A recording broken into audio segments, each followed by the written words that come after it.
82% of US adult gamers have paid for in-game purchases in the last year, according to Kotaku.com. I'm not a US gamer, but here in South Africa, people do spend money on microtransactions too, mostly because they can't actually pirate them. I've never bought a microtransaction myself, not a single skin, not a battle pass, or a season pass. I have come close to caving into the hype, but actually doing it would mean that I followed the crowd, given into the corporate overlords, and fueled the machine that is AAA gaming. Or would it? I'll decide on that at the end of the video. Microtransactions have been around since before I was born. My first encounter was in a social RPG game for kids called Animal Jam. In Animal Jam, you had the free players and the club members who got tons of diamonds alongside the regular gem currency, and all of the cool cosmetic options as well. As a kid, you want to be cool, just like the other kids with diamond club membership badges.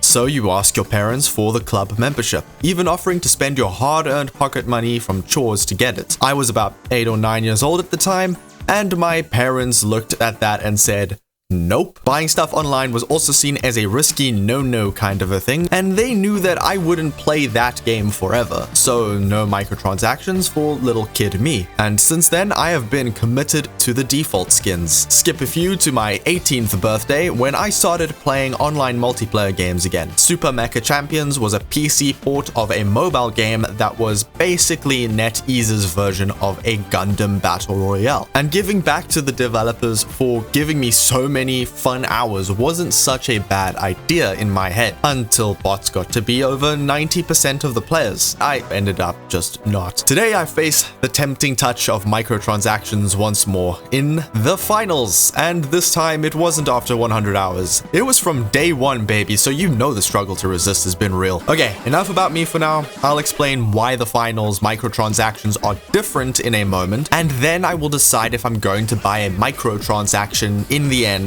or not. But for now, I should weigh the pros and cons of supporting a payment model that is both loved and hated by players, whether we admit it or not. The obvious pro of microtransactions is that they make a lot of money, like over 75% of all online gaming revenue kind of money. More than enough to make games and have them free to play. This, I like. This, most people like.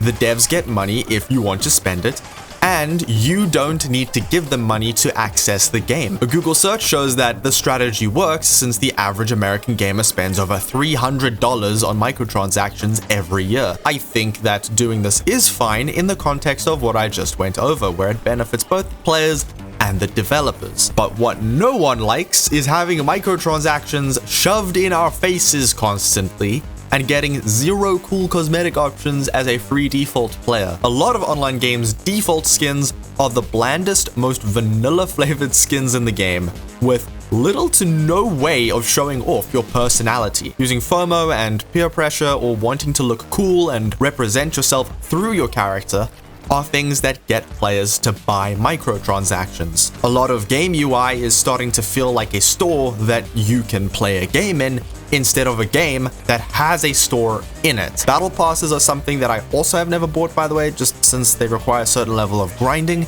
but I had already made a whole other video on why I don't have a lot of time to game now that I'm adulting. There's a card somewhere on the screen. Back to the finals. It has the most respectful microtransaction store I have ever browsed. It's not in your face. There aren't constant pop-ups telling you about the 10 daily login currencies that you got when you logged in. There is one currency for microtransactions. The other one is for buying weapons and gadgets and is part of the game, and you can only earn that by playing the game. I'm pretty sure. I'll have to double check. When there's a pop-up, it's a quick, cinematic, skippable intro for a set that is always fun to watch, at least for me. The prices are affordable. The battle passes and the sponsor system, which is basically just free battle pass where you grind for a single set, lets you unlock some pretty cool cosmetics that you can mix and match to create your own outfits. Animal Jam never did that. Mid. I actually really love the amount of customization available to me as a default player in the finals. I'm able to express some creativity with the skins and not see an identical twin of myself about 99% of the time. I mean, look at these designs I've made. I'm super happy with how they came out, and I will probably still keep these even once I perhaps if I decide to, get microtransactions in this game. Oh, and if you're wondering why I have this bird that you have to buy with premium money, I bought it with the very small amount of premium currency that I earned by playing the game. The finals actually gives you enough to buy something like that with under 100 hours in the game, which shouldn't feel generous, but I'm saying thank you anyways. The finals is also the most fun I've been having in a shooter recently. I love Quake Champions duels and the arena shooter genre, and the finals manages to be a fantastic team-based arena shooter. It's not anything like Quake, I'm not comparing them. Stop typing the comment about how I can't compare them, I know that, relax. In the finals, you have to remember the good spots on the map, it forces you to adapt when those spots break, has really good balance between classes, and fun weapons. My favorites are the revolver, which I unlocked a dope skin for, and heavy grenade launcher. Coming back around to microtransactions, stats-wise, they're pretty normal in gaming these days, and no one would bat an eye if I bought one. Well, other than my parents. I can't say that they would exactly feel proud of that. But here's another tricky part of all this. My pride is at stake here. If I cave in and buy cosmetics, there's no going back. I'll be part of the crowd, fueling a machine that has ruined the vibe of many online multiplayer games, creating divides between the paid players and the free players, the whales and the fish. If I go down this path, will I be able to stop? Will I just keep buying cosmetics, skins, and battle passes? I could go into debt, lose my house. Well, I mean, I don't have a house, but if I did, would I lose it? The corporate overlords that rule AAA gaming would win. Although, I think the finals is AA though, right? Okay, calm down, Jay. You're not dying. Here, relax. There are people spending thousands on microtransactions every year. And we've all heard about those kids who steal their parents' credit cards to buy more gold in a game. But a lot of grown-up, respectable people buy these too.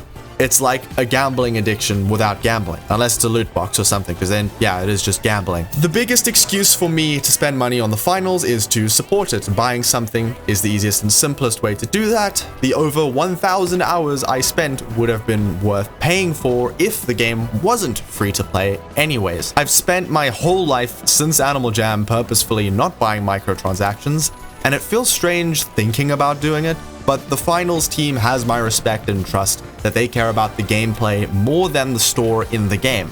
And that is something that I'm not against voting on with my wallet. So, will I cave in? I've been a default player for so long it's almost become like a gaming identity for me. But maybe that identity needs to disappear so I can support the kind of game studio that puts the player experience first. I won't buy something just yet. Will I stay default forever? Maybe. We'll have to see. That's my little rant. You can watch the next video over here, and I'll see you in the finals.